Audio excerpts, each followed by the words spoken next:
Outra luta aí, macho. Agora eu perdi, uma mistura aqui. Agora eu perdi, nunca mais peguei peso, já tô todo doído. Agora, o ganhador desse aqui tá na final, o Paulo. Vai levar o grampar pra cá. Ei, Gilson é bom também, viu, Gilson? Abaixo de água,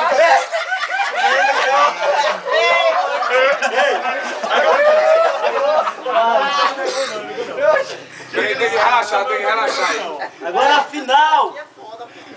E aí, Paulo? Samuel ganhou de novo. Na segunda rodada, o Mauro eliminado. A grande final. A grande final. Que a gente pensava que era da Burai e... É meu, pô. Burai e Samuel. Terminou. Tu é musculoso, eu sou gordo. Samuel, ei, os caras são da mesma casa, né?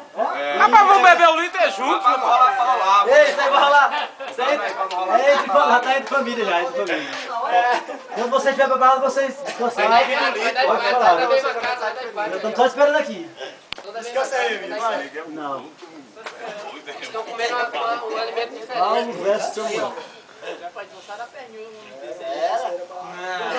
Ele tava organizando tudo. Mascarado! O Paulo teve um pouquinho de trabalho comigo, agora vai ter trabalho, agora ele vai ter trabalho. Braço de besouro, cadê besouro? Olha aí. Esse nego é bruto, meu irmão. E aquela maromba me deu de presente, não deu? Com você foi embora. Ei, rapaz, terminou pegando o teu peixe, né? Quando você acabar esse combate, vamos para o minutos. Isso aqui é só um simples combate. É, vamos levar na esportiva. Não tá rolando treta quando você for dormir, não, filho. Ó, só uma laboralzinha. Isso aqui é muito bom, né? Ei, negão, quer ir pra casa? Laboral. Essa laboralzinha aqui. Água aí, caixa de lado.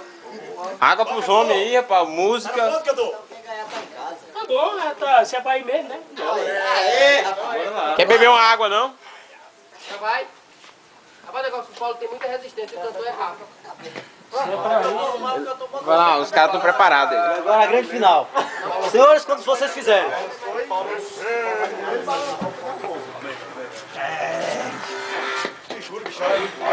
Ei, ajeita lá, rapaz. Ai, tá tomando minha mão do jeito dele. Você já, viu? Agora aqui, ó. Com sabor. O braço não praticamente do mesmo tamanho os braços. Já? Bora. Valeu! Já. Valeu!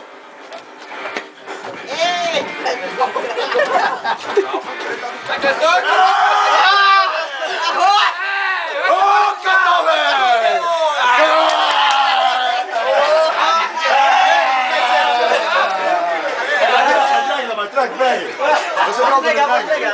Aqui é o campeão de 2020. Tira uma foto aí com o campeão aí. 2020, Roberto. Tá gravando?